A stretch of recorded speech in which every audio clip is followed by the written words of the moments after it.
A ex-república iugoslava da Macedônia finalmente aprovou a mudança de seu nome para Macedônia do Norte, algo que pode encerrar décadas de disputa com seus vizinhos gregos sobre o nome.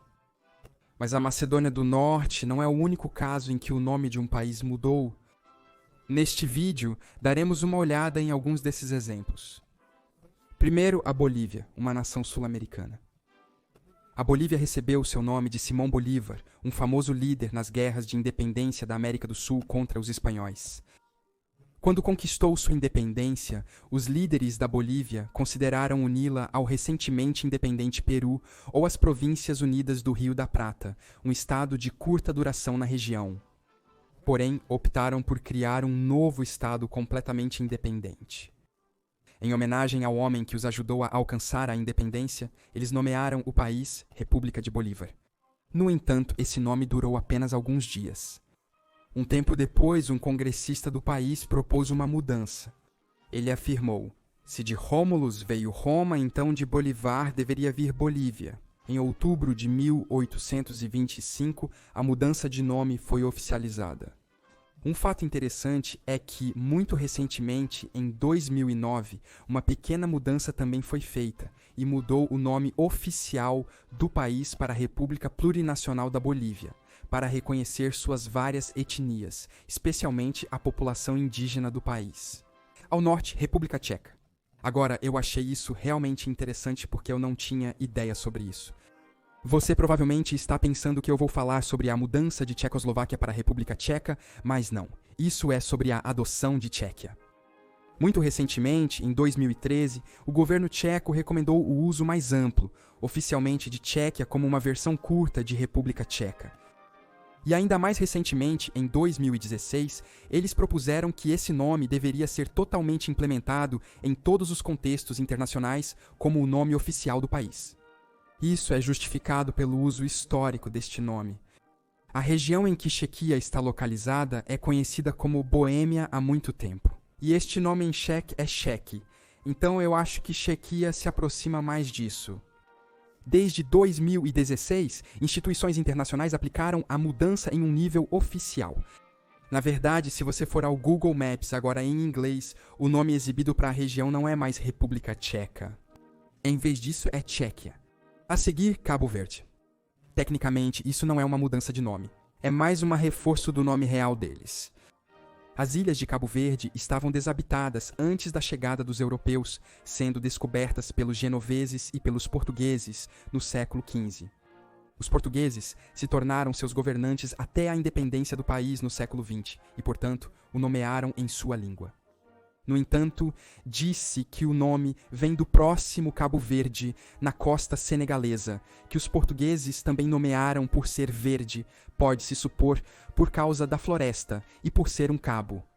Também podemos supor que, quando descobriram as ilhas e as colonizaram, como estavam próximas, simplesmente usaram o mesmo nome.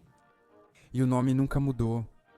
No entanto, houve um evento interessante em 2013. A delegação à Organização das Nações Unidas solicitou ao mundo de língua inglesa ou à comunidade internacional que se referisse ao país pelo seu nome em português e não traduzisse as palavras para a língua inglesa. Portanto, em vez de Cabo Verde, pede para ser chamado pelo nome português original de Cabo Verde. O mesmo ocorreu com a Costa do Marfim. Foi redescoberto pelos portugueses e franceses. Nessa época, os colonizadores europeus tinham o hábito de dividir essas províncias africanas em costas, dependendo do item que era mais comumente negociado lá. Neste caso, a região negociava muito marfim, e por isso foi nomeada Costa do Marfim, tanto em português quanto em francês. Outras regiões eram conhecidas como Costa da Pimenta, Costa do Grão ou Costa do Ouro. Variava conforme o item negociado. A Costa do Marfim é um exemplo interessante disso, porque, às vezes, era conhecida por diferentes nomes, como Costa dos Dentes ou Costa de Quaqua, um nome dado pelos holandeses à população local, Costa das 5 Listras por causa de um tipo de tecido de algodão que era negociado lá, Costa do Vento, entre outros. Mas dado que foram os franceses que mantiveram o domínio da região até sua independência em 1960, o nome Côte d'Ivoire foi o que perdurou. O problema era que cada país continuava traduzindo o nome para o seu próprio idioma. o que tornava os acordos diplomáticos e comerciais muito problemáticos. E assim, em 1986, o governo declarou que, para todos os fins, o nome oficial do país seria Côte d'Ivoire, no francês original. Na Ásia, um grande exemplo é a Pérsia. Este é realmente interessante. Sempre temos a ideia, pelo menos eu tinha, que a mudança de nome de Pérsia para Irã aconteceu com a revolução que o país teve em que a monarquia chegou ao fim e uma república islâmica foi implementada. E isso é parcialmente verdade. No entanto, a história é um pouco mais complicada. Pérsia era o nome oficial do Irã no mundo ocidental, apenas antes de 1935, enquanto a revolução ocorreu em 1979. Apesar do fato de que o mundo ocidental chamava o país de Pérsia, internamente, o povo da região o chamava de maneira diferente desde cerca de 1000 a.C. Nomes como Iranshahr, Iranzamin ou até mesmo realmente Irã já haviam sido colocados em uso.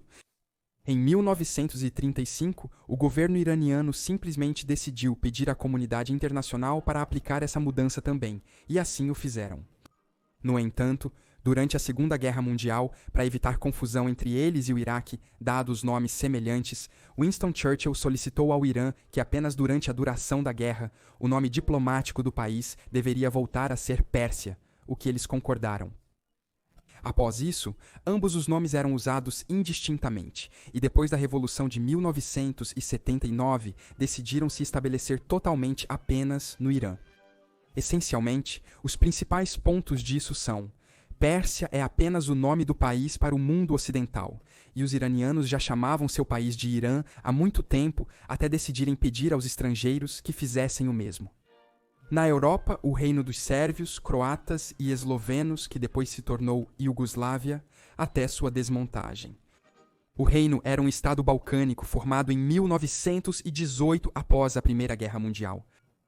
Incluía os dois reinos anteriormente independentes da Sérvia e Montenegro, bem como as regiões balcânicas do anterior Império Austro-Húngaro, que foi despedaçado após a guerra.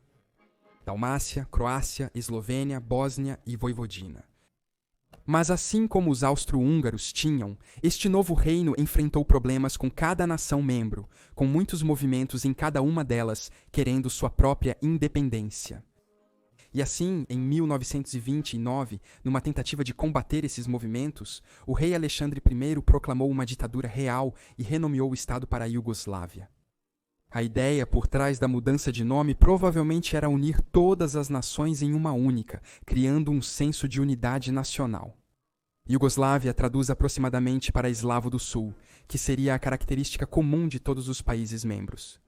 Mudando para o Oriente Médio, Jordânia. A Jordânia já teve um nome diferente no passado. Antes de 1949, era conhecido como o Emirado da Transjordânia ou Transjordânia. É interessante porque, por muito tempo, era meio que uma terra de ninguém.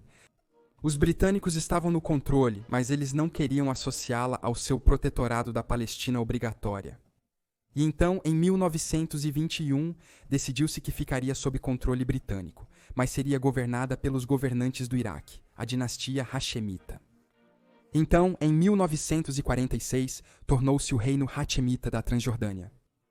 Depois de 49, eles simplesmente abandonaram a primeira metade do nome e se tornou o Reino da Jordânia. Transjordânia se traduziria para além do Rio Jordão, neste caso no lado leste. Por algum motivo, eles decidiram ser apenas chamados de Jordânia após o rio que corre na região. Justamente ao sul da Índia, Ceylon, que agora é conhecida como Sri Lanka. Ceylon existiu como um reino por muito tempo, mas em 1972 eles decidiram mudar o nome para Sri Lanka. O nome Ceylon é uma transliteração de Ceilão, o nome dado pelos portugueses à ilha que esteve brevemente sob seu controle. Passou para os holandeses e, finalmente, para os britânicos que traduziram o nome para Ceylon. Para ser sincero, não encontrei o motivo dos portugueses terem escolhido esse nome. De qualquer forma, foi o nome do país por muito tempo, até mesmo por um tempo após sua independência dos britânicos. Mas em 1972 eles se tornaram uma república e mudaram o nome para Sri Lanka. A mudança de nome provavelmente tem a ver com o desejo de se afastar do colonialismo europeu, bem como da monarquia. Além disso, Sri Lanka é um nome mais antigo e mais próximo dos nomes indígenas para a ilha. No entanto, Ceilão ainda é usado por muitas instituições até recentemente, como o Banco de Ceilão, mas o governo do Sri Lanka decidiu reformar completamente todos esses nomes e remover todas as referências ao nome Ceilão das instituições públicas. E finalmente Suazilândia. Este é a mudança de nome de país mais recente que eu pude encontrar, e aconteceu em 2017, quando o rei da Suazilândia, Mswati, o último monarca absoluto africano, decidiu mudar o nome do país para o Reino de Eswatini. Essa mudança de nome foi anunciada no 20º aniversário da independência Swazi, que também serviu para celebrar o 50º aniversário do rei. Aparentemente, uma das razões pelas quais o rei queria mudar o nome era que ele disse que isso fazia com que estrangeiros o confundissem com a Suíça. Eswatini significa terra dos Suazes, que é essencialmente o mesmo nome que tinha anteriormente, mas acho que em sua língua local. E esses são alguns dos países do mundo que mudaram seus nomes. O que acho que podemos tirar disso é que geralmente as mudanças de nome estão associadas a algum tipo de mudança de regime, então o país permanece o mesmo, mas algo na maneira como funciona ou quem está no controle é alterado, e portanto o nome muda para refletir isso. Obrigado por assistir. Se gostou, inscreva-se e comente abaixo se conhece mais países que mudaram de nome para uma possível parte 2 do vídeo. Até a próxima!